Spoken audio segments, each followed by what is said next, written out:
Hello, everyone. Welcome in. Welcome in. Get comfortable. Good afternoon.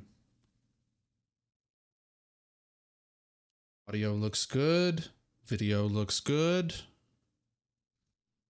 Let's go.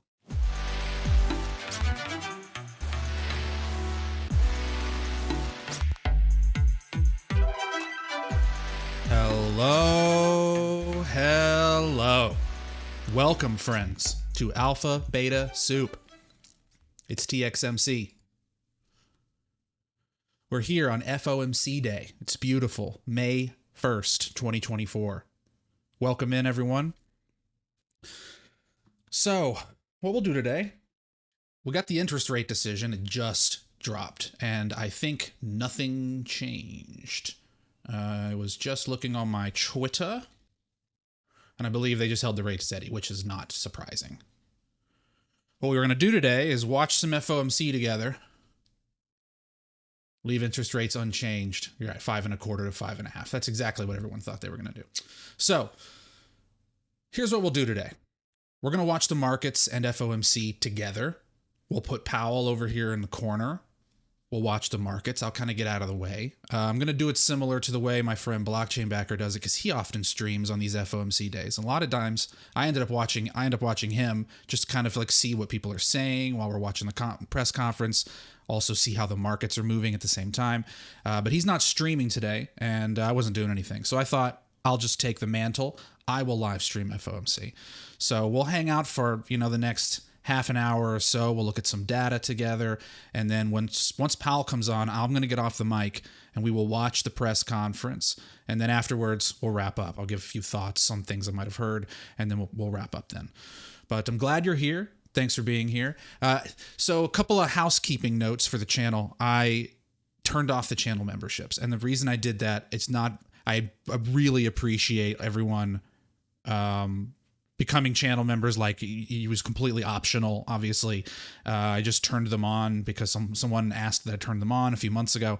And it was going great. It's just it was starting to be a lot of you, and I don't feel like I'm always going to be streaming consistently, making videos on a regular cadence, on a regular schedule. I've never really kept to those things, and the list was getting quite long. And I don't want to set an expectation where people are sending money to something and the output is really inconsistent. Maybe there's an expectation there, and we're in this environment, the way that inflation is, the way that just like basic costs are. I just didn't feel right having people sending money into what like could be a black hole where I might not stream for a week or two. And I don't always know what's going on in the markets. I'm just a student. I don't want to become some kind of guru where people expect me to have alpha, and so they're putting money into this subscription thing, expecting to get something out of it. So if you want to continue to donate, super chats, whatever, that's cool. Obviously, I don't expect any of that, but I didn't want anyone subscribing to something when I didn't have any product that I'm offering you. So with that out of the way, obviously, we're going to continue making content, looking at the markets, all that stuff. I appreciate it, guys, but we're just going to turn that off, and this will be free content, as it always has been. So let's get down to business here. Let's talk about what's going on. The Fed kept the rates the same. I'm going to refresh my Bloomberg page. Slows balance sheet runoff. Let's see what this is talking about. Fed's hold rate steady, slows balance sheet runoff. We should actually get the FOMC statement. Let's go pull it up. It should be on the website by now. They're usually pretty quick about that. Well, it's not. Okay. Immediate takeaways. FOMC votes to leave the benchmark rate unchanged. Statement repeats prior language. I'm going to pull up the red line statement here in a minute on Twitter, the one that shows the differences between the prior statement and the current one, and we'll see what some of the differences are. But it looks like this guy's already summarizing a bit of it. They don't expect to cut rates until they've gained greater confidence that inflation is moving toward 2%. They've had a few surprises in the data recently, since the last FOMC, that have not gone the way the Fed wants them to go as far as inflation is concerned. There's also been kind of mixed labor data. We have strong wage growth. I'll show you some of that. But then we also have surprise job losses in Q3 of last year on different data sets. So I'm quite interested today in hearing what Powell has to say, how he kind of does this verbal waltz between the labor market is weakening, but inflation is remaining strong. And, obviously there's just high interest rates and all the concerns about debt costs and things like that. So I'm just kind of interested to see how he navigates all of these things. The page did the auto refresh. Come on, guys. No one wants to read this crap. I was reading your summary. Oh, this is awful. Okay. I can't stand these live feeds. I just wanted to read the news story. Here we go. Immediate takeaways. Fed tweaked other language to say risks to achieving employment and inflation goals have moved toward better balance. That's true. Job openings have come down a lot. That's one of the ways that they thought that they could loosen up the labor market without creating a lot of unemployment, was by reducing job openings. They have achieved that. We have to give credit for that part. Fed announces it will slow pace of QT beginning in June, lowering the cap on roll-off to $25 billion from $60. So this is interesting, and it echoes some of the statements out of Fed President Lori Logan earlier this month. I'm going to pull up a tweet of mine because I know I tweeted about this from TXMC Trades. Logan, I think we'll find it. Yeah. But let's stick with this from 25 to 60. So they've been running QT since June of 2022. I don't have the chart up here, but I was updating it myself on like a spreadsheet week by week. I stopped doing that though because I didn't have a lot of alpha in following QT that closely. But since June of 2022, they've been running the balance sheet down consistently the whole time. People think they haven't been running QT because Yellen has been undermining some of those tightening efforts with kind of her little liquidity games, playing around with the issuance and things like that. But QT is running. If we look at the Fed balance sheet, it is falling. Like if we go look at it, total assets, less consolidated. Yeah, here. It has been falling. Now, it's still way up here. It's still above 7 trillion, but it was at 9 trillion. So it has come down quite a lot. And they've been running it at a pretty consistent pace. Treasury roll-off has been, about 60 to 75 billion a month. I don't have the exact figure, but that plus the combined MBS and all of that mortgage-backed securities that they were rolling off, I think it was about 80, 90 billion a month in total, everything together. But now this is saying they're going to taper that down. And so Lori Logan, the tweet I mentioned a couple of months ago I think it was in February, maybe January, one of the Fed presidents was talking about we might slow QT later this year in an effort to ensure that it continues.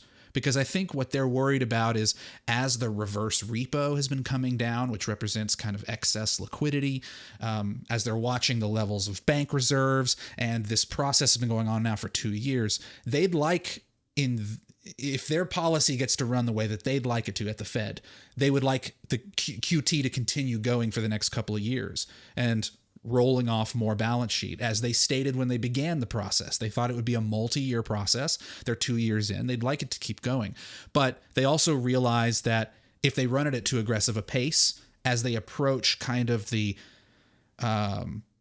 event horizon of tightening, where they realize where tightening starts to maybe be a little too much and they risk the economy slowing down, as they reach that point, they want QT to be able to slow so that it doesn't cause excess financial stress and force them to take action they don't want to take. They don't want to have to pivot when they're not ready to pivot. And one of the ways that could happen is by QT running too aggressively during a period where they're trying to glide the economy down to a soft landing. So they've been talking about, like, we'd like to taper QT so that it doesn't stop. And here, like, is this her words right here? Minutes suggesting, hold on. Lori Logan made a statement in January. Here it is. This is my tweet. Lori Logan says they should slow Treasury runoff. Slowing QT reduces the likelihood that we'd have to stop prematurely. That's what I was looking for right here. Here's her words. I was trying to find this in the tweet. Her words are, might be a little small, I'll read it. She says, given the rapid decline of the reverse repo, which is something they had been watching, it's appropriate to consider parameters that will decide the slow of the runoff of assets. The runoff of assets is quantitative tightening. It's QT. Normalizing the balance sheet more slowly, that means running QT more slowly. Normalization is QT. Normalizing, in their words, Fed speak words, is reducing the balance sheet. Normalizing the balance sheet more slowly can help to get a more efficient balance sheet in the long run because it smooths it out and it reduces the likelihood that we'd have to stop prematurely.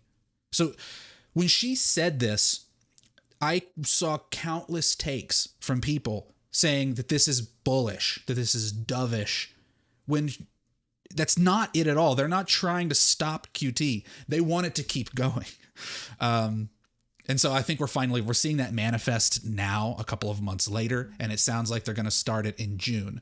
I don't know how the market interprets that. They've seemed to interpret everything as dovish and bullish. So it'll probably just go into that bucket along with everything else, along with the Treasury buyback, along with everything.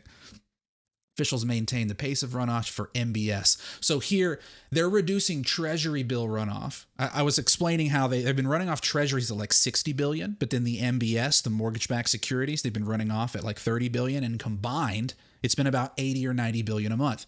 Well, they're reducing Treasury runoff by about 50%, but they're going to leave the mortgage-backed security runoff the same. Cool. All right. I'm not going to read too much into the QT plumbing stuff. That's not my area of expertise. I'd prefer to kind of keep a medium level of zoom on it. But this is consistent with what they've been preparing us for. This isn't reactionary to any recent data. So if anyone presents that kind of a take, that's wrong. This is groundwork they've been laying now for months, as we've seen from prior tweets. There was also today a Treasury announcement about issuance coming up, and it was pretty much in line with what we expect. There was some wording in the statement, though, from a picture here from a tweet that Andy Constant made, where they mention how they are issuing a lot of bills, a lot of short duration, which the market really likes, and it allows them to stay a little more flexible, and it keeps the debt costs of the government low. Like if they were to issue a bunch of 10 and 30-year bonds at today's interest rates, they would be locking in 5.5% debt costs for the next 10, 30 years. They're trying to avoid doing that. And Yellen would like to avoid doing that because her job is to manage the expenses of the government for the taxpayer, right? To manage it in the most efficient way she possibly can. Her job is to just spend the checks that Congress writes. She doesn't get to choose how big the fucking deficit is. People always blame her for everything that happens with the deficit. Her job is to be the mouthpiece that spews out the money that Congress decides to spend. That's it. She's the fountain.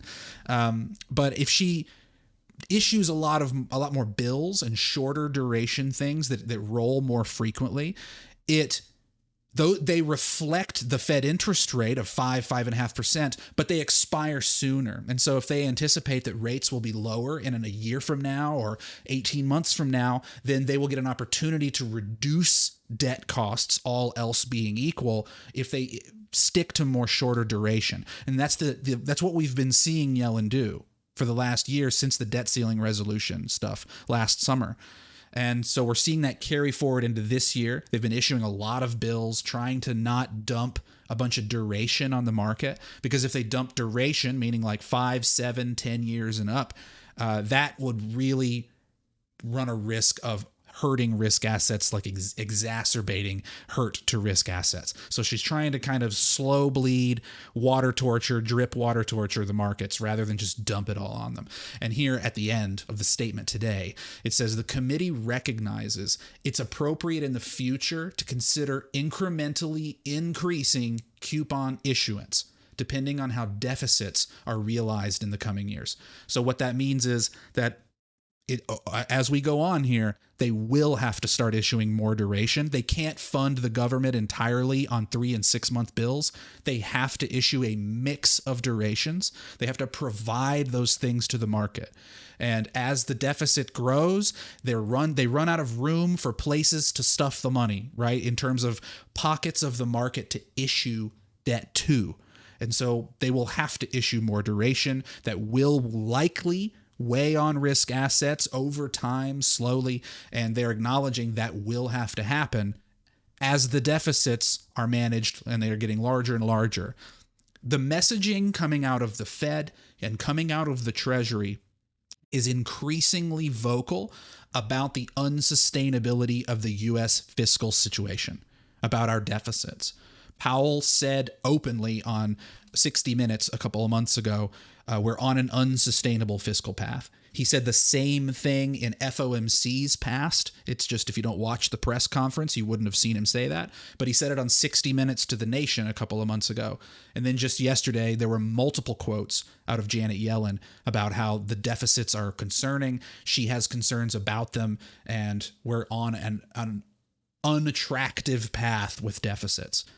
But if I can ad lib on that for a moment, and I did on Twitter a little yesterday, there's a lot of ink spilled about how Yellen and Powell are responsible for the financial problems of the United States today, but they are really just spokes on a giant runaway wheel of fiscal spending, a runaway wheel of debt spending, of debt creation in this country. We constantly spend our future capital for present day needs, and all of the reptiles in Congress that actually are responsible for this spending never are around to deal with the consequences.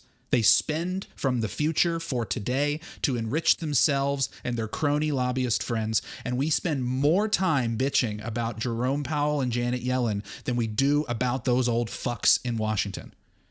Yellen and Powell are responsible and involved in this process, but our problems extend beyond their tenures in government. They've only been around for the last 15 years or so. We've been doing this for a lot fucking longer. We have embedded behavior in the government of boundless excess, of spending far beyond our means, and never really having to deal with the consequences. But we're now running up against serious concerns because the debt expense, the interest expense of the government, is now the largest line item in the budget. We spend more on that than we spend on defense. We will soon spend more on that than we spend on entitlements. It is a massive problem. And it's not just because of interest rates. It's because of the deficits. It's because there is zero appetite for austerity. And the voters are not putting pressure on the elected officials to make those changes because they want the mailbox money to continue coming in. No one wants to enact serious systemic change because all of the incentives are fixated on preserving the existing system as it is. Self-preservation is the number one priority of everyone involved. And I get it. I'm not trying to say we should burn it all down, but we made our own bed. And I feel like we waste a lot of our rage bitching about Powell and Yellen when they are appointed by the officials who are actually responsible for these problems, and they are the ones we vote into office. We vote in the president. We vote in Congress. They choose the president of the Fed. They choose the Treasury secretary. We don't pick those things. So we can bitch at those two policymakers all we want, but to expect them to stand tall against their own appointers in the face of generational imbalances in this country is simply unrealistic. We need to hold the elected officials responsible. The budget is what is responsible at the end of the day. It doesn't matter what Powell does with interest rates. It doesn't matter what Yellen does with issuance. Neither one of them can fix the problems because they don't have the actual foundational support within the government to change those things. Like, look at here's a great example. It's something completely different, but here is an example of how, like, the BOJ, right? They just recently intervened in their own currency markets to stop the bleed of the yen. So they spent a huge sum of money to cause this to happen. And the market is just simply eating it back up anyways, because nothing was changed underneath the surface. They didn't alter any of the reasons why the yen is slipping into the abyss. All they did was throw some money at the market. So it's the same concept, blaming Powell and Yellen for everything that is wrong. They have some responsibility. There are times when they have made policy mistakes that have made things even worse. Absolutely. They get blame. But fuck, man, we spend so much time focusing on them when they are not the source of our ire. It is the people in office that we continually allow to keep their jobs. Because we get distracted by social bullshit and we don't hold anyone accountable to the real issues. It's crazy. Fuck. All right, sorry. I just got fired up about that stuff, man. I just hate listening. And then I see all these people I follow on Twitter that I greatly respect. And that, they're saying stuff like, oh, Yellen's worried about the deficit. She's the #1 contributor to it in recent years. Are you fucking kidding me? She's literally the nozzle of the water hose. Who's turning on the water? It's not Yellen, guys. She's the Secretary of the Treasury. Was it Steve Mnuchin's fault when we handed out stimmy checks in the wake of COVID? No, it was fucking Congress and the Trump administration. It's just, Anyway, Powell's in a tough position today because the labor market has shown some mixed data recently. I want to pull back from my ranting. I get real fired up, because there are really valid points that relate to the tone that we might hear out of Powell today. And so here on the channel, we've looked a lot at labor, right? We've been looking at jobs a lot as we've been following recession risks. And this is one of the charts that represents some of the divergence we've seen.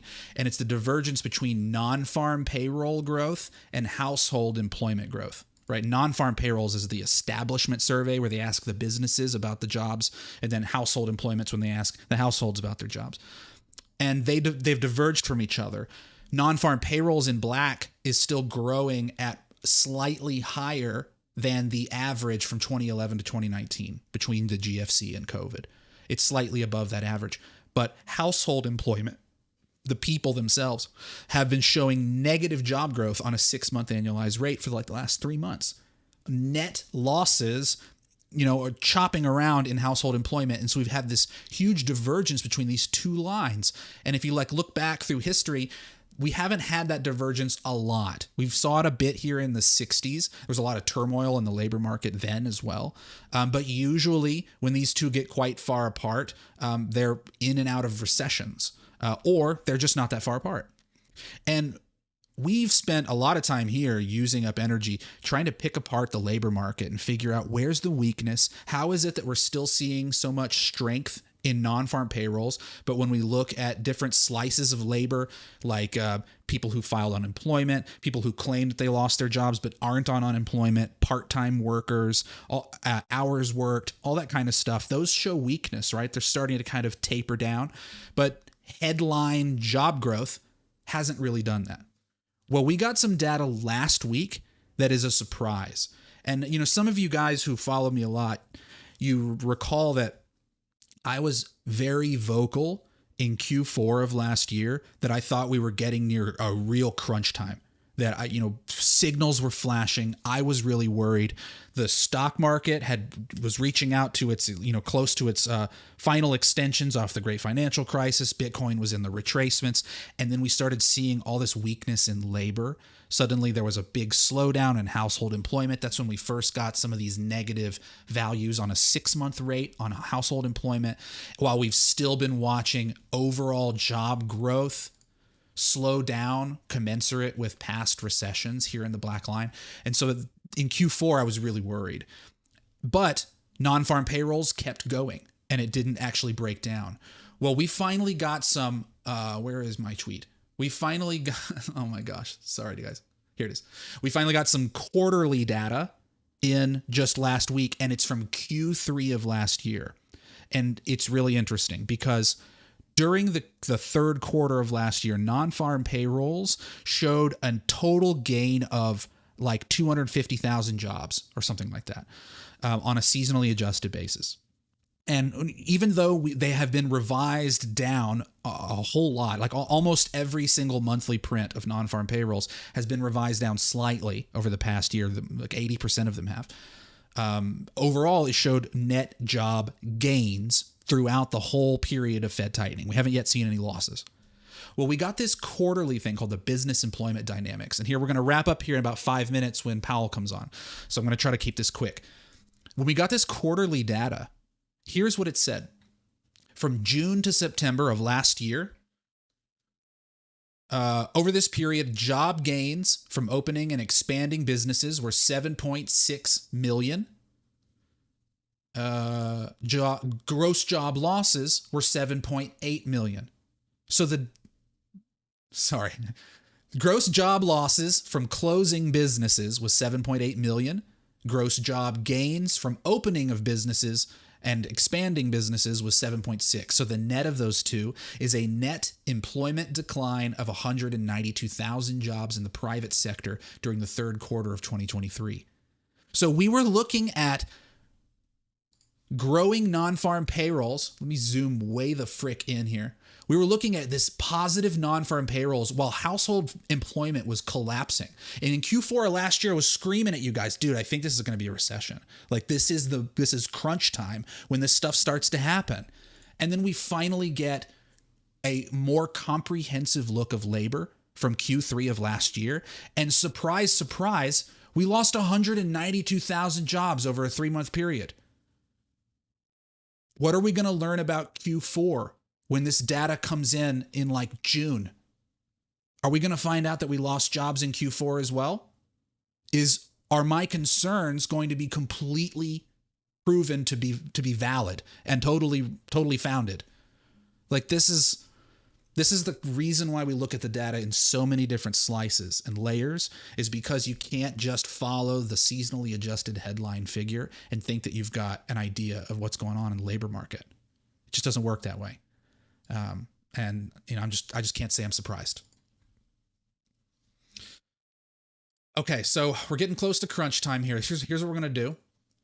We're going to put on the markets. I've got Powell. I've got a little FOMC. I'm going to put this over here. I'm going to put it over the NASDAQ. I might move it around. I might move it up on top of. So I'll tell you what I've got on the screen here. When he comes on, I'm going to unmute this and I'll turn on my desktop audio so you guys can hear it. And then I'll get off the mic for a few minutes. What we're looking at here, we've got Bitcoin, the 10-year, gold, and the Dow Jones. I put this up in the far top right corner because I was just kind of interested to watch it. And this is the Fed funds rate in December, according to the futures market. So you know how we look at FedWatch? We go to this FedWatch tool a lot of the time on CME, and we look at the expectations of rate cuts. This tool right here, right? This is based on positioning in Fed funds futures. And so you can just pull up the individual contracts. It's called ZQ in TradingView. We'll type in ZQ, 30-day federal fund futures. You see that? And look, there's all these contracts. And so you can go to the December contract, and if you put it in the right way, it'll show you the projected interest rate at the end of December. And this line is the current Fed funds rate. It's 5.33, which is right in the middle of the range. The range is 5.25 to 5.5. But the actual Fed funds rate, the effective, in quotes, Fed fund rate is 5.3. And currently, the market expects about 25 basis points of cuts. But what's interesting here, look, here's the beginning of the year.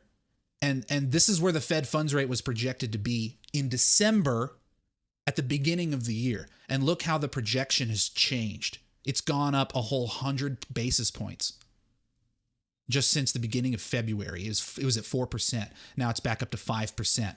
The market, this is the market giving up on the idea of interest rate cuts.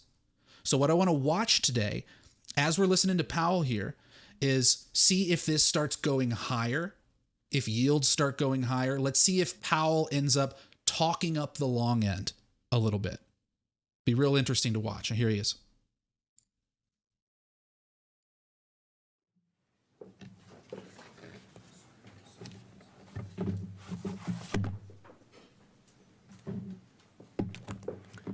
Good afternoon. My colleagues and I remain squarely focused on our dual mandate to promote maximum employment and stable prices for the American people. The economy has made considerable progress toward our dual mandate objectives. Inflation has eased substantially over the past year, while the labor market has remained strong. And that's very good news. But inflation is still too high. Further progress in bringing it down is not assured, and the path forward is uncertain. We are fully committed to returning inflation to our 2% goal. Restoring price stability is essential to achieve a sustainably strong labor market that benefits all. Today, the FOMC decided to leave our policy interest rate unchanged and to continue to reduce our securities holdings, though at a slower pace. Our restrictive stance of monetary policy has been putting downward pressure on economic activity and inflation, and the risks to achieving our employment and inflation goals have moved toward better balance over the past year. However, in recent months, inflation has shown a lack of further progress toward our 2% objective, and we remain highly attentive to inflation risks. I'll have more to say about monetary policy after briefly reviewing economic developments. Recent indicators suggest that economic activity has continued to expand at a solid pace. Although GDP growth moderated from 3.4% in the fourth quarter of last year to 1.6% in the first quarter, private domestic final purchases, which excludes inventory investment, government spending, and net exports, and usually sends a clearer signal on underlying demand, was 3.1% in the first quarter, as strong as the second half of 2023. Consumer spending has been robust over the past several quarters, even as high interest rates have weighed on housing and equipment investment. Improving supply conditions have supported resilient demand and the strong performance of the U.S. economy over the past year.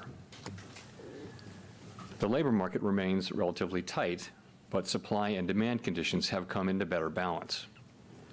Payroll job gains averaged 276,000 jobs per month in the first quarter, while the unemployment rate remains low at 3.8%. Strong job creation over the past year has been accompanied by an increase in the supply of workers, reflecting increases in participation among individuals aged 25 to 54 years and a continued strong pace of immigration. Nominal wage growth has eased over the past year and the jobs-to-workers gap has narrowed, but labor demand still exceeds the supply of available workers. Inflation has eased notably over the past year, but remains above our longer-run goal of 2%.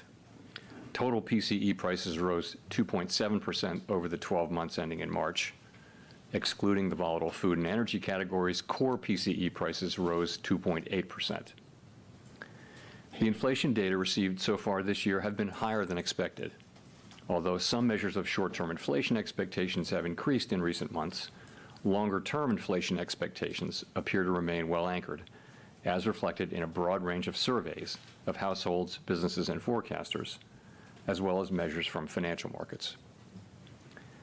The Fed's monetary policy actions are guided by our mandate to promote maximum employment and stable prices for the American people.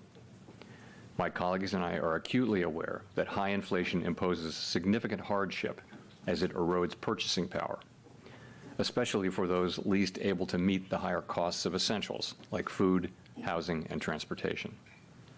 We are strongly committed to returning inflation to our 2% objective. The committee decided at today's meeting to maintain the target range for the federal funds rate at 5.25% to 5.5%, and to continue the process of significantly reducing our securities holdings, though at a slower pace. Over the past year, as labor market tightness has eased and inflation has declined, the risks to achieving our employment and inflation goals have moved toward better balance. The economic outlook is uncertain, however, and we remain highly attentive to inflation risks. We've stated that we do not expect that it will be appropriate to reduce the target range for the federal funds rate until we have gained greater confidence that inflation is moving sustainably toward 2%. So far this year, the data have not given us that greater confidence.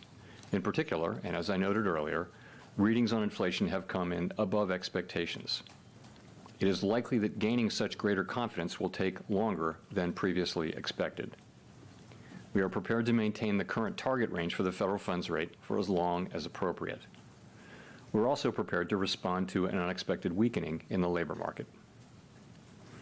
We know that reducing policy restraint too soon or too much could result in a reversal of the progress we've seen on inflation. At the same time, reducing policy restraint too late or too little could unduly weaken economic activity and employment. In considering any adjustments to the target range for the federal funds rate, the committee will carefully assess incoming data, the evolving outlook, and the balance of risks. Policy is well positioned to deal with the risks and uncertainties that we face in pursuing both sides of our dual mandate. We will continue to make decisions meeting by meeting. Turning to our balance sheet, the committee decided at today's meeting to slow the pace of decline in our securities holdings, consistent with the plans we released previously. Specifically, the cap on Treasury redemptions will be lowered from the current $60 billion per month to $25 billion per month as of June 1. Consistent with the committee's intention to hold primarily Treasury securities in the longer run, we're leaving the cap on agency securities unchanged per month, and we will reinvest any proceeds in excess of this cap in Treasury securities. With principal payments on agency securities currently running at about $15 billion per month, total portfolio runoff will amount to roughly $40 billion per month. The decision to slow the pace of runoff does not mean that our balance sheet will ultimately shrink by less than it would otherwise, but rather allows us to approach its ultimate level more gradually. In particular, slowing the pace of runoff will help ensure a smooth transition, reducing the possibility that money markets experience stress and thereby facilitating the ongoing decline in our securities holdings that are consistent with reaching the appropriate level of ample reserves. We remain committed to bringing inflation back down to our 2% goal and to keeping longer-term inflation expectations well anchored. Restoring price stability is essential to set the stage for achieving maximum employment and stable prices over the longer run. To conclude, we understand that our actions affect communities, families, and businesses across the country. Everything we do is in service to our public mission. We at the Fed will do everything we can to achieve our maximum employment and price stability goals. Thank you. I look forward to your questions. Thank you. Howard Schneider with Reuters. A question to follow up, if I could. Do you consider the current policy rate still, are you confident that it's sufficiently restrictive to get inflation back to 2%? So I do think the evidence shows, pretty clearly that policy is restrictive and is weighing on demand. And there are a few places I would point to for that. You can start with the labor market. So demand is still strong, the demand side of the labor market in particular. But it's cooled from its extremely high level of a couple of years ago. And you see that in job openings. You saw it, more evidence of that today in the JOLTS report, as you'll know. It's still higher than pre-pandemic, but it has been coming down both in the Indeed report and in the JOLTS report. That's demand cooling. The same is true of quits and hiring rates, which have essentially normalized. I also look at we look at surveys of workers and, surveys of workers and businesses and ask workers, are jobs plentiful, and ask businesses, are workers plentiful? Is it easy to find workers? And you've seen that the answers to those have come back down to pre-pandemic levels. You also see in interest-sensitive spending like housing and investment, you also see that higher interest rates are weighing on those activities. So I do think it's clear that that policy is restrictive. Sufficiently restrictive, I guess. So I would say that we believe it is restrictive, and we believe over time it will be sufficiently restrictive. That will be a question that, that the data will have to answer. So as a follow-up, if inflation Pardon me. continues running roughly sideways as it has been, the job market stays reasonably strong, unemployment low, and expectations are anchored and maintained. Would you disrupt that for Expectations are not anchored? or anchored? Or anchored. Stable, roughly. Would you disrupt that for the last half point on PCE? You know, I don't want to get into complicated hypotheticals, but I would say that, you know, we're committed to retaining our current restrictive stance of policy for as long as is appropriate, and we'll do that. Gina. Thanks for taking our questions, Chair Powell. I wonder, you know, obviously, Michelle Bowman has been saying that there is a risk that rates may need to increase further, although it's not her baseline outlook. I wonder if you see that as a risk as well, and if so, what change in conditions would merit considering raising rates at this point? So I think it's unlikely that the next policy rate move will be a hike. I'd say it's unlikely. You know, our policy focus is really what I just mentioned, which is how long to keep policy restrictive. You ask, what would it take? You know, I think we'd need to see persuasive evidence that our policy stance is not sufficiently restrictive to bring inflation sustainably down to 2% over time. That's not what we think we're seeing, as I mentioned. But that's something like that is what it would take. We'd look at the totality of the data, answer to that question. That would include inflation expectations, and all the other data too. Would that be like a reacceleration in inflation? Well, I think, again, the test, what I'm saying is if we were to that conclusion and we don't see evidence supporting that conclusion, that's what it would take, I think, for us to take that step. Chris. Thank you, Chris Rugaber at Associated Press. You didn't mention the idea that rates are at a peak for the cycle, and didn't mention the idea that it might be appropriate to cut rates later this year, as you have at previous press conferences. So has the Fed sort of dropped its easing bias? Where are you standing on that? So on, let me address cuts. So obviously, our decisions that we make on our policy rate are going to depend on the incoming data, how the outlook is evolving, and the balance of risks, as always. And we'll look at the totality of the data. So I think, and we think, that policy is well positioned to address different paths that the economy might take. And we've said that we don't think it would be appropriate to dial back our restrictive policy stance until we've gained greater confidence that inflation is moving down sustainably toward 2%.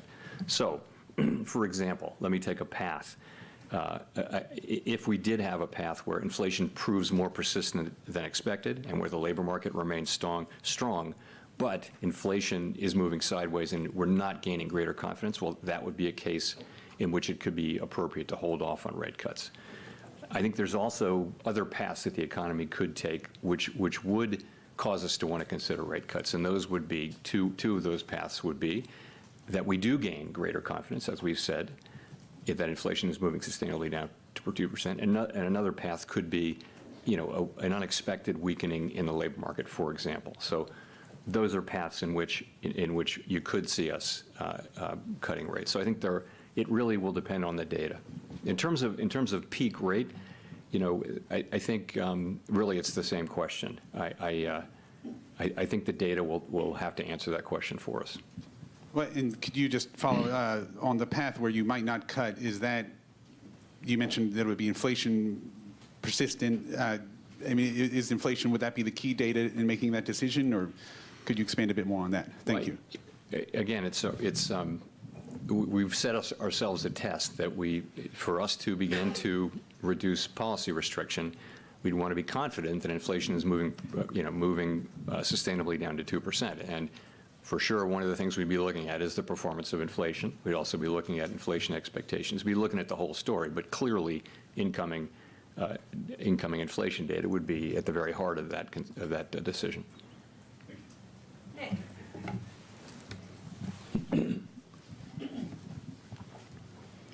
Nick Timrose of the Wall Street Journal. Chair Powell, to what extent has the easing in financial conditions since November contributed to the reacceleration in growth? And do you now expect a period of sustained tighter financial conditions will be needed to resume the sort of disinflation the economy saw last year? So I think it's hard to know that. I think we'll be able to look back, you know, from down the road and look back and understand it better. if you look at, let's look at growth. Really, what we've seen so far this year in the first quarter is growth coming in about consistent with where it was last year. I know GDP came in lower, but you don't see an acceleration in growth. I mean, the thought would be that financial conditions loosened in December, and that caused an uptick in activity, and that caused inflation. Presumably, that's what, or tightening in the labor market. You don't really see that happening. What you see is economic activity at a level that's roughly the same as last year. So, what's causing this inflation, we'll have a better sense of that over time. I don't know that there's an obvious connection there, though, with the easing of financial conditions.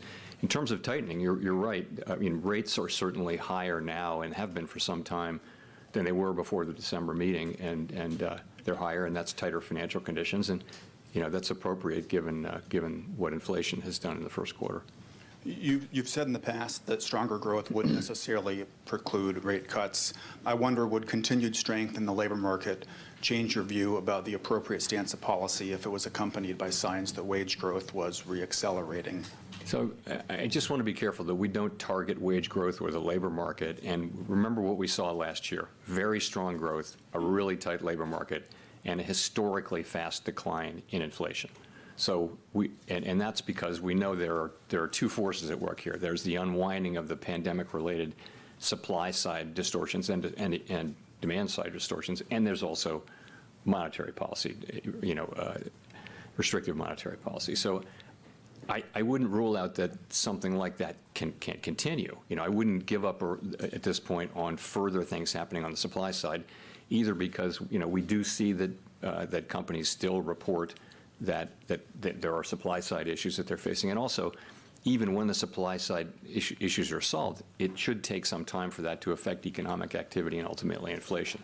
So there are still those things. So I don't like to say that either growth or a strong labor market in and of itself would automatically create problems on inflation, because of course it didn't do that last year. You ask about wages. We also don't target wages. We target price inflation. It is one of the inputs. The point with wages is, of course, we like everyone else like to see high wages, but we also want to see them not eaten up by high inflation. And that's really what we're trying to do, is to cool the economy and work with what's happening on the supply side to bring the economy back to 2% inflation. And part of that will probably be having wage increases move down incrementally toward levels that are more sustainable. Rachel. Hi, Chair Powell. Rachel Siegel from the Washington Post. Thanks for taking our questions. You talked about needing time to gain more confidence that inflation is sustainably moving back down to 2%. It's May now. Do you have time this year to cut 3 times, just given the calendar? Yeah, I'm not really thinking of it that way.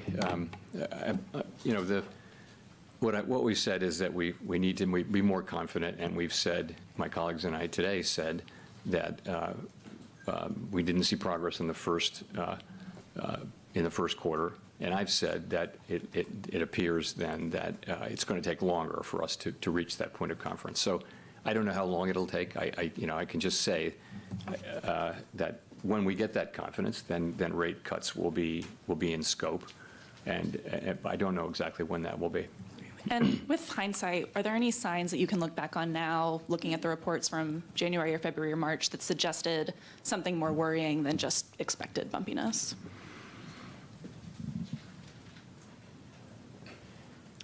Not really. So I thought it was appropriate to reserve judgment until we had the full quarter's data, until we saw the March data. And so take a step back. What do we now see in the first quarter? We see strong economic activity. We see a strong labor market, and we see inflation. We see 3 inflation readings. So I think you're at a point there where you should take some signal.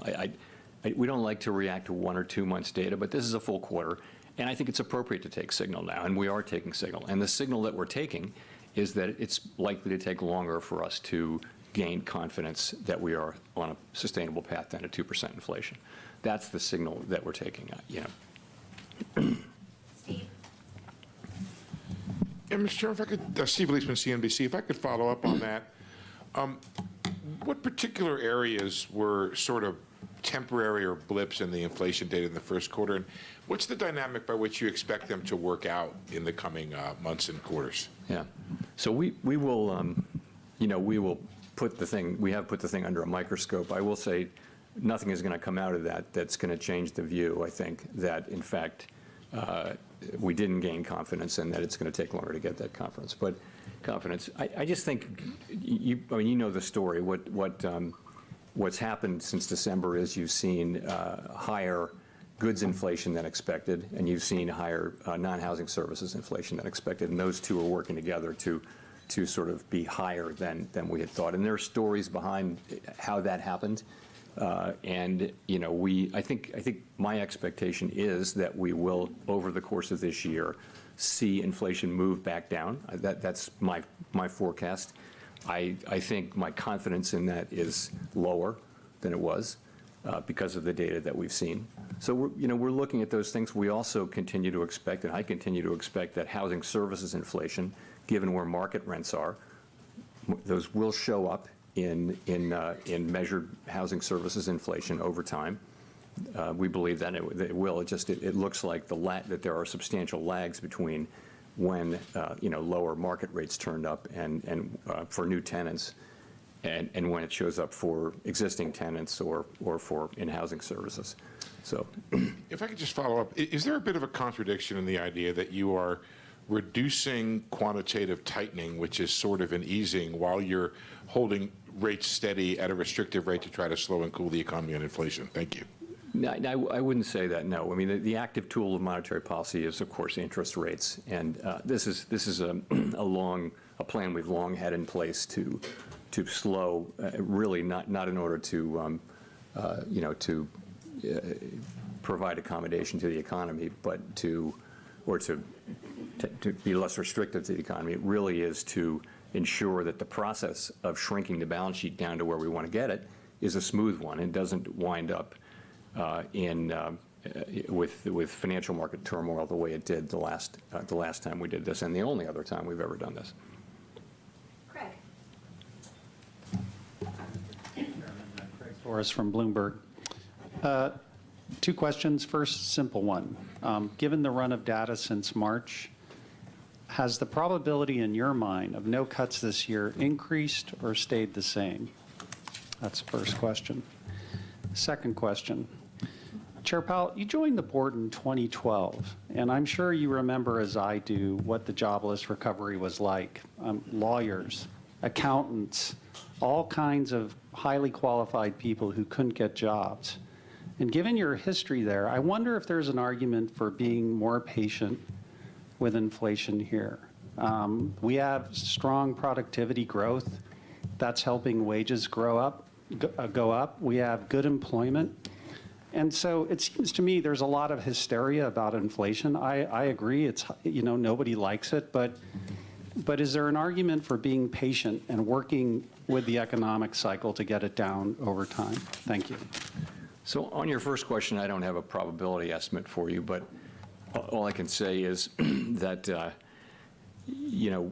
we've said that we didn't think it'd be appropriate to cut until we were more confident that inflation was moving sustainably at 2%. We didn't get, our confidence in that didn't increase in the first quarter, and in fact, what really happened was we came to the view that it will take longer to get that confidence. And I think I think it's, the economy has been very hard for forecasters broadly to predict its path, but there are paths to not cutting, and there are paths to cutting. It's really going to depend on the data.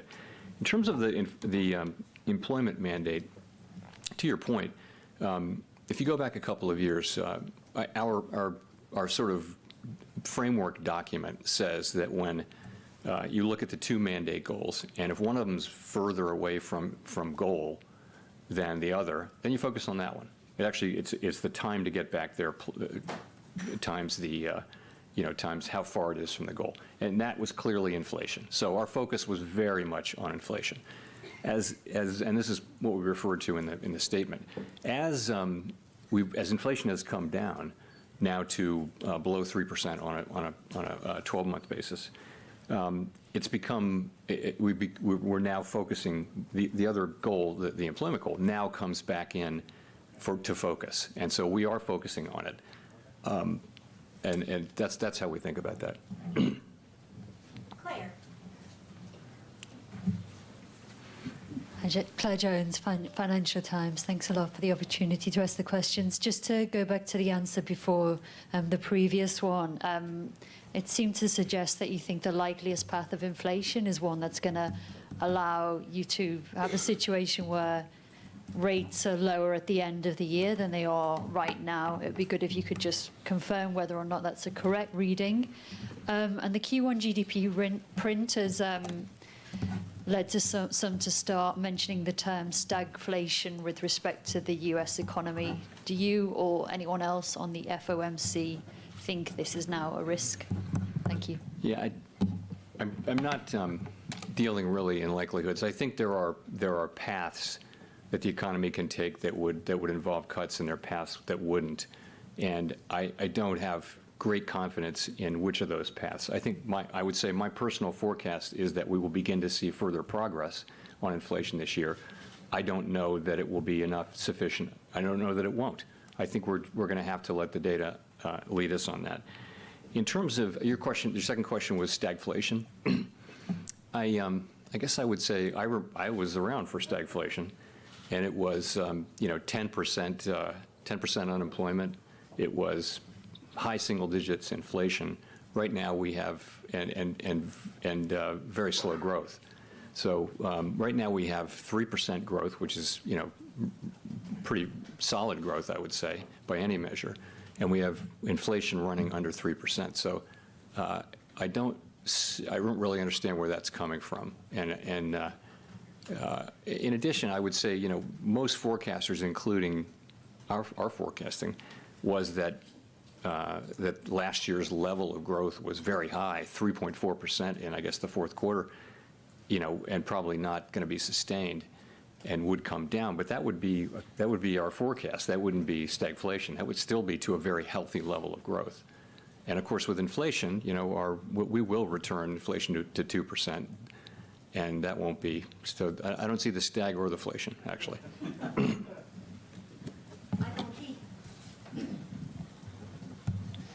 Michael McKee from Bloomberg Radio and Television. The vice chair of the FOMC said recently that he's willing to consider the idea that potential growth has moved up, and of course he's Mr. Potential Growth, our star. Do you share that view, and would that imply that maybe policy isn't tight enough? So I think I would take that question this way. We saw a year of very high productivity growth in 2023. And we saw a year of, I think, negative productivity growth in 2022.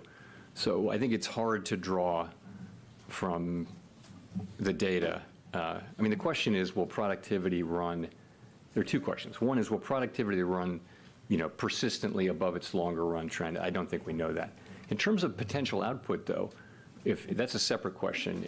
We've had what amounts to a significant increase in the potential output of the economy that's not about productivity. It was about having more labor, frankly, both through, in 2023, both through participation and also through immigration. So we're very much like other forecasters and economists getting our arms around what that means for potential output this year and next year and last year, for that matter, too. So I think in that case, I think you really do have a significant increase in potential output. But you've also got you've got more supply, but those people also come in, they work, they have jobs, they spend, so you've also got demand. So it may be that you get more supply than you get demand at the beginning, but ultimately it should be neither inflationary nor disinflationary over a longer period. Well, you said earlier that at this point you're not really considering rate increases. If growth is higher, but you're not considering rate increases, does that imply that you're more worried about causing the economy to slow too much than you are about inflation taking off again? No, I think we believe our policy stance is in a good place and is appropriate to the current situation. We believe it's restrictive, And our evidence for that I went over earlier. You see it in the labor market, you see it in inflation-sensitive spending, where demand has clearly come down a lot over the past few years. And that's more from monetary policy, whereas the supply side things that are happening are more on the supply side. So that's how I would think about it. Edward. Thank you, Mr. Chairman. Edward Lawrence from Fox Business. So GDP growth is about 2%. Inflation, employment is about 4%. It feels a lot like a steady state, and we have 3% inflation. So if the data remains the same that you're seeing, and I know you said you don't see a rate hike, but it stands to reason that you would need a rate hike to get from 3 to 2% inflation. So was there any discussion about a rate hike in today's meeting?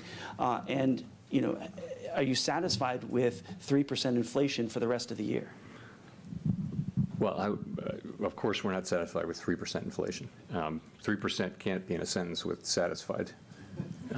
So we will return inflation to 2% over time, but over time. And we think our policy stance is appropriate to do that. So if we were to conclude that policy is not sufficiently restrictive to bring inflation sustainably down to 2%, then that would be what it would take for us to want to increase rates. We don't see that. We don't see evidence for that. So that's where we are. Was there discussion about a rate hike at all? So the policy focus has really been on what to do about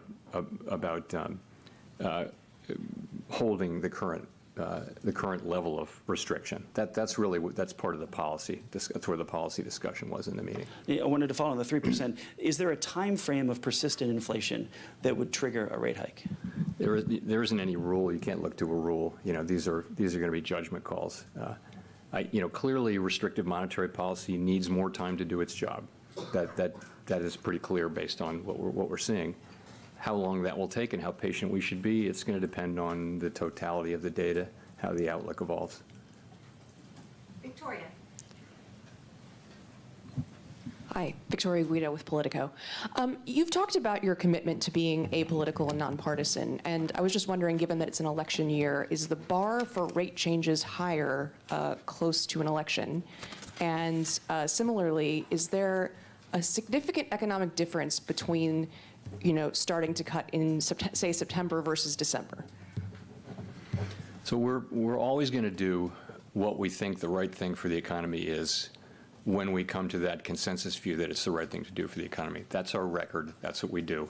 We're not looking at anything else. It's hard enough to get the economics right here. These are difficult things, and if we were to take on a whole nother set of factors and use that as a new filter, it would reduce the likelihood we'd actually get the economics right.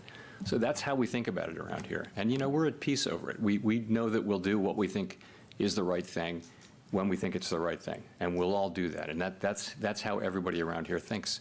So I can't say it enough that we just don't go down that road. If you go down that road, where do you stop? And we're not on that road. We're on the road where we're serving all the American people and making our decisions based on the data and how those data affect the outlook and the balance of risks. And then is there a significant difference between, whether you start in, say, September versus December? There's a significant difference between an institution that takes into account all sorts of political events and one that doesn't. That's where the significant difference is, and we just don't do that. I mean, you can go back and read the transcripts for every. This is my fourth presidential election here. Read all the transcripts and see if anybody mentions in any way the pending election. It just isn't part of our thinking. It's not what we're hired to do. If we start down that road, I don't know how you stop. So.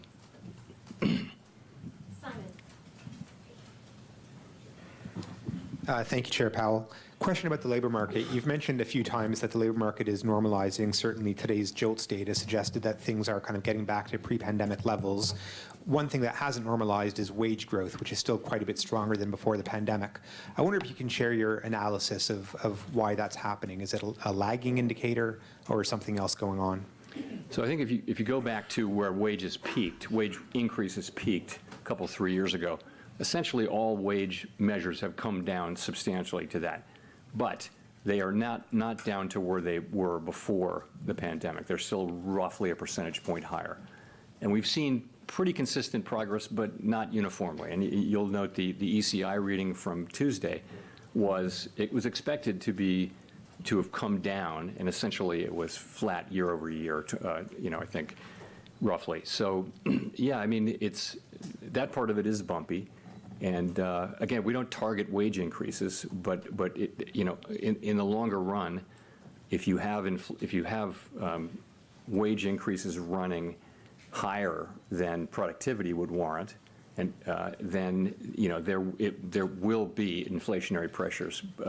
Employers will raise prices over time if that's the case. So we've seen progress. It has been inconsistent, but we have seen a substantial decline overall. But we have ways to go on that. Scott. You were Nancy. Nancy. Sorry. Hey, Chair Powell, Nancy Marshall-Genzer from Marketplace. You mentioned consumers, and consumers are feeling the weight of interest rates right now. Mortgage rates are up, as are rates for car loans, credit cards. People looking to borrow are very discouraged. That's reflected in their views on the economy. What would you say to them? Well, the thing that hurts everybody, and particularly people in the lower income brackets, is inflation. If you're a person who's living paycheck to paycheck, and suddenly all the things you buy, the fundamentals of life go up in price, you are in trouble right away. And so with those people in mind in particular, what we're doing is we're using our tools to bring down inflation. It will take some time, but we will succeed, and we will bring inflation back down to 2%, and then people won't have to worry about it again. That's what we're doing, and we know that it's painful and inconvenient, but the dividends will be paid will be very large, and everyone will share in those dividends. And we've made quite a lot of progress if you can think about it. I think headline core PCE peaked at 5.8. Now it's anyway, headline peaked at 7.1. Now it's at 2.7. Don't want to get that wrong. No, you don't. Quick follow-up. Are current interest rates really doing that much, though, to fight inflation right now for those consumers? Yes. I mean, I think that restrictive monetary policy is doing what it's supposed to do, but it's also, in this case, unusually working alongside and with the healing of the supply side. That was different this time was that a big part of the source of the inflation, and the reason why we're having this conversation, is that we had this supply side kind of collapse with shortages and bottlenecks and all that kind of thing. And this was to do with the shutting down and reopening of the economy and other things that really raised demand. So many factors did that. So I think now you see those two things working together, the reversal of those supply and demand distortions from the pandemic and the response to it, along with restrictive monetary policy. Those two things are working to bring down inflation, and we've made a lot of progress. Let's remember how far we've come. And we have a ways to go. We've got work left to do, but we're not looking at the very high inflation rates that we were seeing 2 years ago.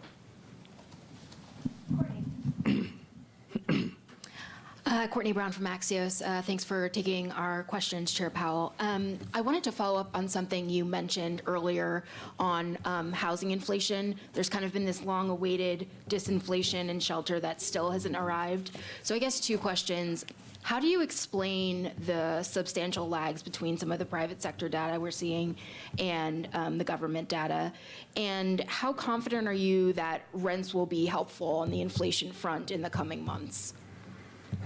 So essentially, there are a number of places in the economy where there are just lag structures built into the inflation process, and housing is one of them. So when you have when someone a new person goes to rent an apartment, that's called market rent, and you can see market rents are barely going up at all. The inflation in those has been very low. But it takes, before that, they were incredibly high. They sort of led the high part.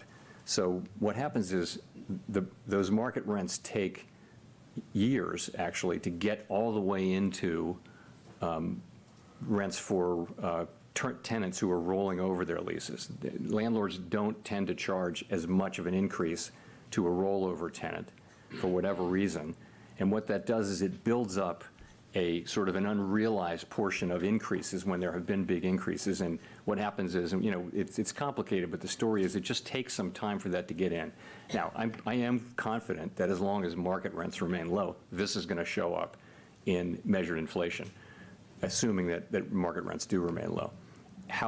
What will be the exact timing of it? I think we've learned that the lags are longer. We now think significantly longer than we thought at the beginning. And so confident that it will come, but not so confident in the timing of it. But yes, I expect that this will happen. Thanks. Nick Jasinski. Thank you, Chair Powell, for taking the questions. This is Nicholas Jasinski from Barron's Magazine. It seems that over the past 3 or 4 years, economies and central banks in developed markets at least have been on more or less the same trajectory, easing during the pandemic, fighting inflation with restrictive policy on the way out. Feels like that may be ending in 2024 based on some of the economic data from Europe and the US and Japan and statements from those central banks as well. So my question is, what considerations or risks does a period of more divergent global economic trajectories and central bank policies present for the FOMC?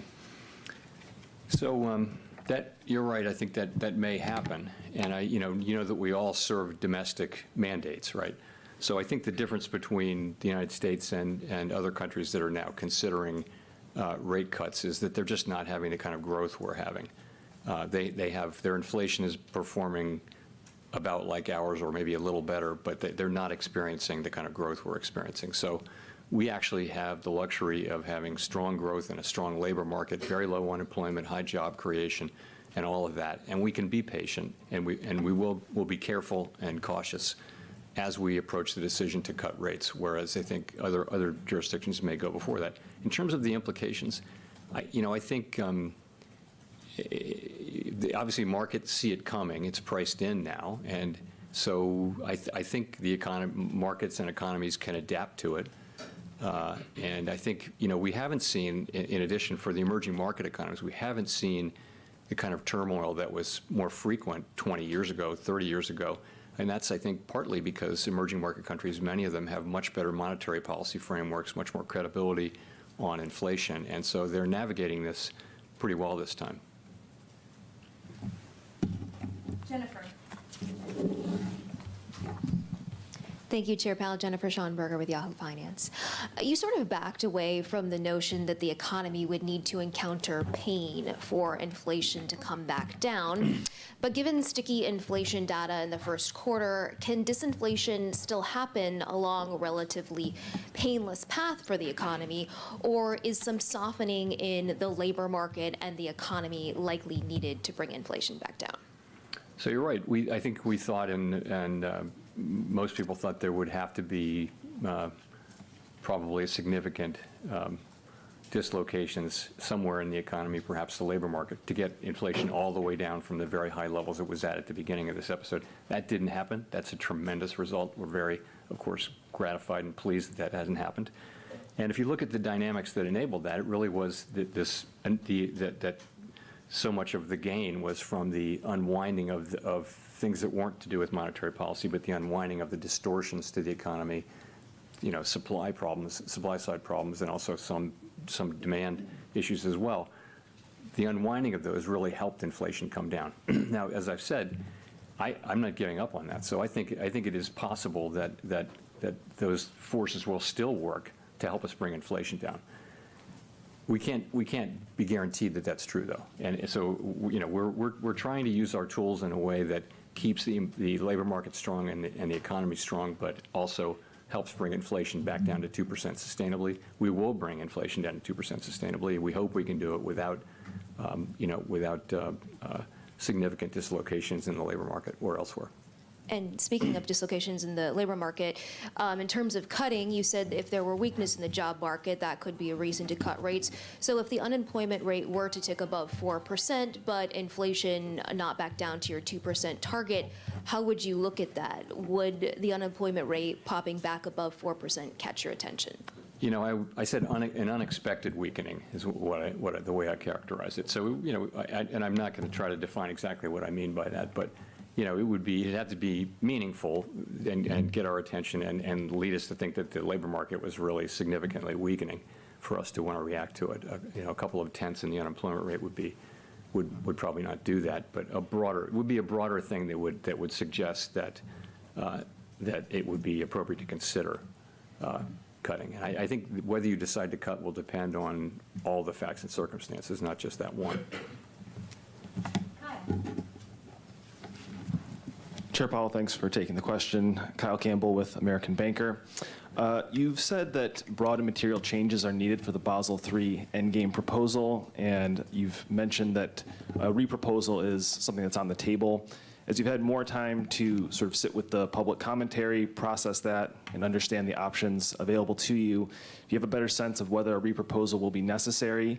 And do you have a timeline in mind for when some sort of movement will be made on that front, either a reproposal or a move to finalize? So let me start by saying that the Fed is committed to, completing this process and carrying out Basel III endgame in a way that's faithful to Basel and also comparable to what the other large comparable jurisdictions are doing. We haven't made any decisions on policy or on process at all. No decisions have been made. I'll say again, though, if we conclude that reproposal is appropriate, we won't hesitate to insist on that. And then do you need to resolve issues with the capital proposal in order to advance other parts of the regulatory agenda, or do you expect to continue to make progress on those other agenda items? There's no mechanical rule in place there, but I would say that the Basel III process is by far the most important thing, and really is, I think, occupying us at this time in terms of what we're moving ahead with. Let's go to Mark for the last question.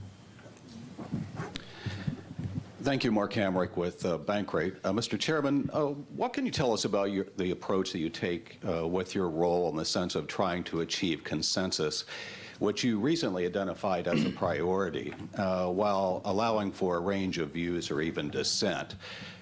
We don't see many dissenting votes in the official statements, even when more spirited discussions are noted in the minutes after the fact. How do you avoid groupthink and avoid a higher risk of a policy mistake? Thank you. So I think if you listen to, and you all do, listen to my 18 colleagues on the FOMC, you'll see that we do not lack for a diversity of voices and perspectives. We really don't. And it's one of the great aspects of the Federal Reserve System. We have 12 reserve banks around the country where they have their own economic staff, not the people who work here at the board. They're different people, and so each reserve bank has its own culture around monetary policy and its own approach and that kind of thing. It guarantees you a diversity of perspectives. So I think that the perspectives are very diverse. But and in terms of dissents, we have dissents, and a thoughtful dissent is a good thing. If someone really makes you think, that kind of thing. But all I can say from my standpoint is I listen carefully to people. I try to incorporate their thinking, or do everything I can to incorporate their thinking into what we're doing. And I think many people, if they feel that's happening, that for most people, most of the time, that'll be enough. But I'm not. It's not frowned upon or illegal or against the rules or anything like that. It just is the way things come out. And I think we have a very diverse group around the people, frankly, more diverse than it used to be in many dimensions, more diverse from the obvious, gender and demographic ways. But we have more people who are not PhD economists. So we have people from business and law and academia and things like that. So I think you actually do have quite a good diverse perspective. I think all of us read these stories about a lack of diversity, and we look around the room and say, I don't understand. I really don't understand what they're talking about. So, but I get the question, though. Thank you very much.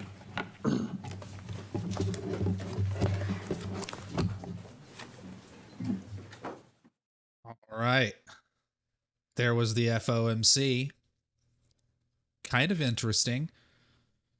I was in the chat the whole time, so if you were hanging out in the chat there, we were riffing on what was going on. Lots of entertaining commentary. Let's see the DXY. Someone was talking about it while we were watching, but I didn't have it on the screen. Yeah, it kind of did what the yields did, right? I would have expected that. I was surprised during the meeting. So honestly, the market did a little bit of the opposite of what I expected, which is kind of par for the course in this cycle. I was expecting, because of the recent data, that Powell would have to acknowledge a little more clearly that inflation wasn't going the direction they'd like it to. But he kind of played both sides a little bit, right? Like he didn't really lean in that heavily on it. And I thought what would end up happening was, at least during the period of the press conference, that we would see yields rising, that we would see the expectation of cuts later in the year, maybe even leaving even more, right? This going higher, and maybe equities and Bitcoin to kind of languish. It's the opposite of what happened. We had pops on Bitcoin, on equities, gold popped, yields crashed, cut expectations for December rose a little bit. So this is the interest rate at the end of December, according to Fed funds futures. The real Fed funds is all the way up here. It's quite zoomed in. But it was falling, meaning that the market was pricing back in a small percentage chance of another rate cut. Not a bunch of cuts. We're not going back to like the 7 cuts that were priced in earlier this year. But the few days leading into this, the market was pretty confident that we would see 1 cut at least, and maybe even a second one, because you have to think about how the Fed funds rate is between 5.25% and 5.5%. It's in a range of about 25 basis points. And this is currently right at 5%. So that's between 25 and 50 basis points, depending on whether it's the top or the bottom of the range of rates coming in, right? Current Fed funds is 5.33, and this is at 5.0. So it's a little more than 25 basis points. So it's like 1 cut for sure, maybe a second cut. And I just found that kind of interesting. I took note of how he took time to try to explain how demand was cooling, but we just got data that showed demand strong. Like if I let me pull up Forex Factory again. ForexFactory.com. Put this over here. Put on the filters. It always does this. US only. This week. Go back. Personal spending right here. Personal spending came in at 0.8% month over month. It was supposed to be at 0.6. Wage tracker, the quarterly wage tracker quarterly wage figures came in. They stayed strong. They were slightly higher. I was just kind of surprised to see that. And also we've gotten, surprise CPI being a little bit higher, PCE being a little bit higher, core PCE on a 3-month and 6-month basis, ticking higher than the year over year on core PCE. Like look at the 3-month annualized core PCE. The last 2 months, it's been accelerating really quickly, well above the year over year figure. And he didn't talk about any of that stuff. He actually went out of his way to explain how he thought demand was cooling and how they were doing a great job. And like to his credit, some things are going well, like job openings are coming down. Job openings have come down a lot, but he counts that as a victory, and maybe it is, but food for thought, maybe this was going to happen anyway, because this is too high of a level of job openings. This is way higher than we've ever had before. So maybe no matter what, this was going to come down.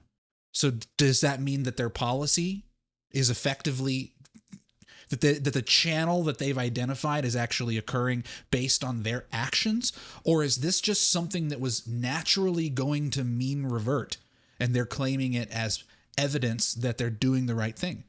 I don't know. I mean, we're not in a recession right now, and inflation has come down. So, at the end of the day, the outcome is the outcome. But if I'm just kind of parsing through his thought process and the things he points to as evidence that they're on the right path, they've made the right decisions, I just have some questions, right? Because if we look at job openings, I wonder if I have that on here. Yeah, like job openings relative to the unemployed.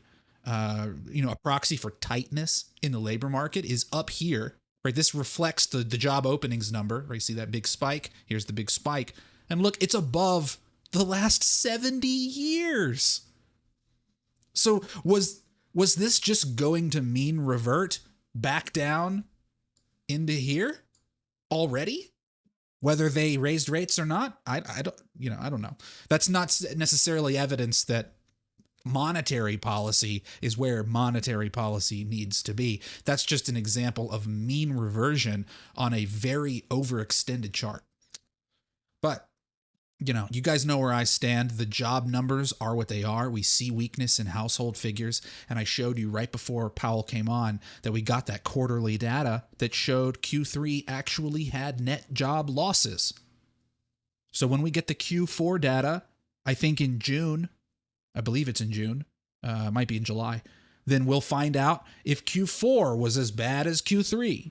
And it will be interesting because Q4 is when we started seeing this here on household employment, when it started dipping down towards the negative, and we started seeing the reacceleration of inflation. This is the part, kind of a policy trap that the Fed is in. He's emphasizing, he spent a lot of air in that press conference explaining how they have the luxury of being patient because GDP is strong, employment is still positive, inflation has come down from where it was in 2022, but it's stabilizing above their target. It's stabilizing 50% above their target. The target is 2. It's stabilizing at 3. And, it is what it is. The next few months will be really interesting. We'll see if inflation continues to reaccelerate or not. I don't think they have a lot of air cover to cut. And so, as Powell said, they have the luxury of being patient. But I think it also, the longer we sit at these rates, the more unknown, unseeable risks can start to surface, particularly with credit, with just debt in general. We've looked. It's been a couple of months since we looked at it deeply, but there's a lot of weird stuff going on in private credit markets where it's very opaque, and there are people who are playing amend and extend games in order to keep themselves alive at these high interest rates without really truly refinancing and tapping into like commercial banks. And so they're going to private credit and they're getting exotic loans. There's stories all over Bloomberg about it. And I think as long as we sit at rates where they are, and we see these concerns in the private sector, private lending sector that hasn't really been tested in a downturn, I think those are the risks. Those have always been the risks in 2024. Even though employment has continued slowing down, it hasn't broken negative. The cyclical parts of the economy have been doing slightly better. Like we just got the PMIs today. Let me look at PMIs. We just got the PMIs, and they're kind of a mixed bag. They're slightly improved. Improved in quotes. The manufacturing PEI slipped back down below 49, but unemployment stayed kind of decent. Prices shot way up. So like we're seeing some evidence of reacceleration in certain parts of the cyclical economy, but they're not just rolling over. They lurched really heavily during the Fed tightening, and we saw stuff like real retail sales, real manufacturing sales, industrial production, all those things pulling back from their highs, and in some cases they haven't made new highs yet. But the trend down in the slowdown in the cyclical part of the economy has it's tapered away. Now it's just in a stasis, maybe picking up a little. So the Fed's not wrong. They can be patient. It's just, I get the reason I'm like always kind of feeling unsettled about this is because of how far we've come to the edge of a possible recession, because interest rates are likely going to have to remain somewhat elevated, and we just ended a 15-year period of zero rate policy. I just don't think we've really digested all of the consequences of leaving that era behind. And we won't really until the credit cycle actually concludes itself, until there is a accepting of current rates by borrowers at large. And we haven't seen that yet, right? Mortgages have come way down. Mortgage applications index.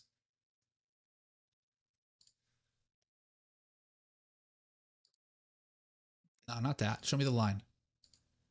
Oh, come on, guys. Mortgage market index. Here, is this it? Yeah, there it is.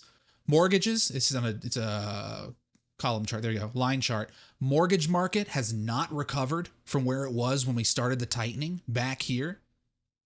And these things likely will struggle until we have digested the new going rate of capital, wherever that is.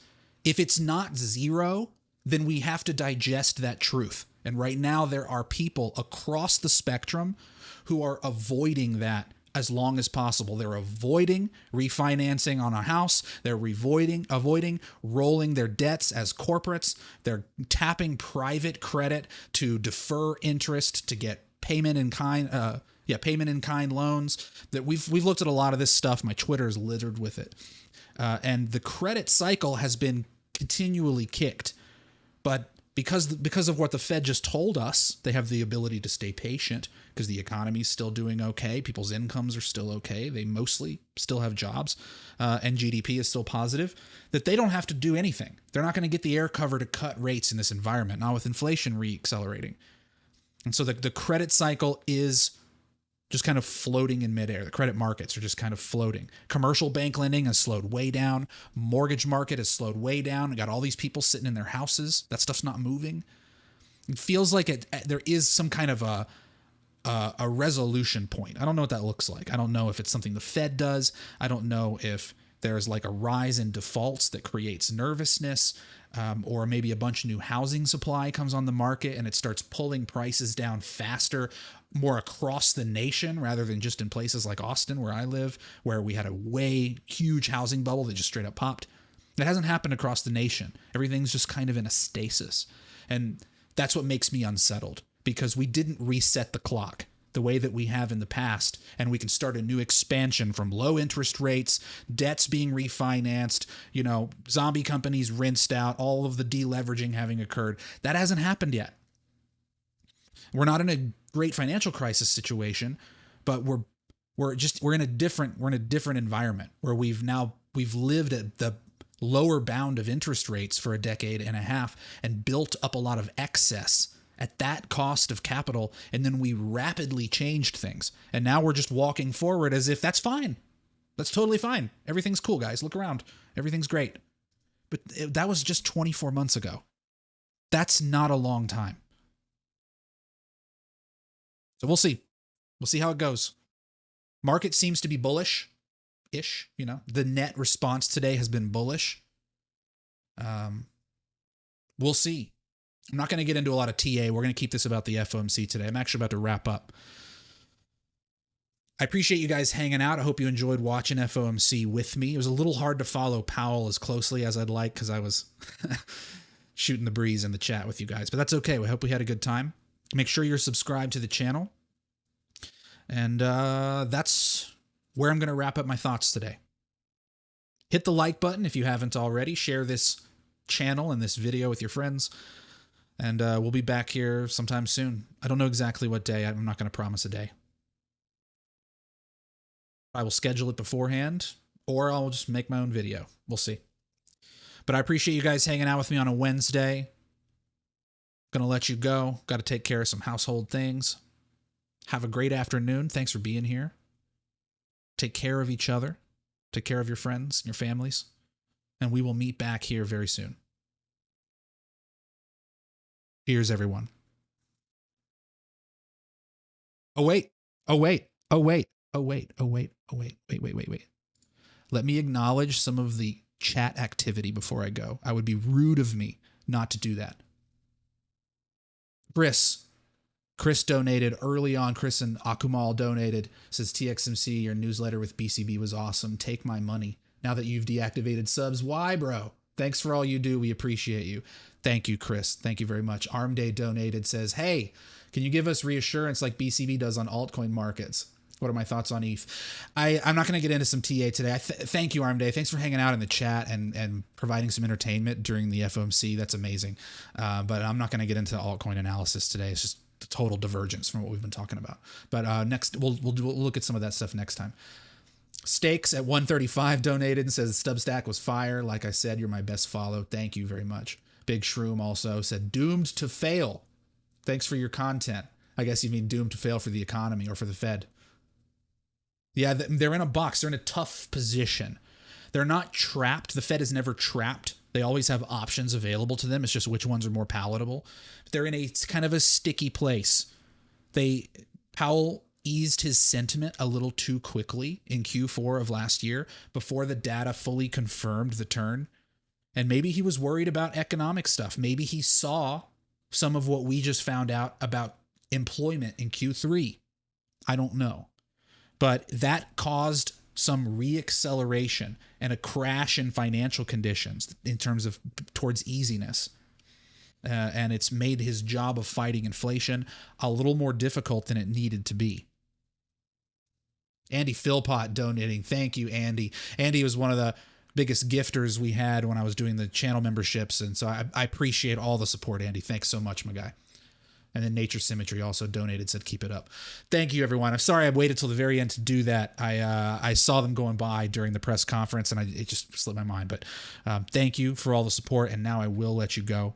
We'll be back here hopefully in the next week. We'll do another stream, maybe over the weekend or at the beginning of next week. My partner is out of town this week, so I'm a single dad, and I'm doing a lot of stuff. So I might not have time in the next few days, but as soon as we get an opportunity, we'll stream again. Thank you, everyone. Take care. Have a great rest of your week. Cheers.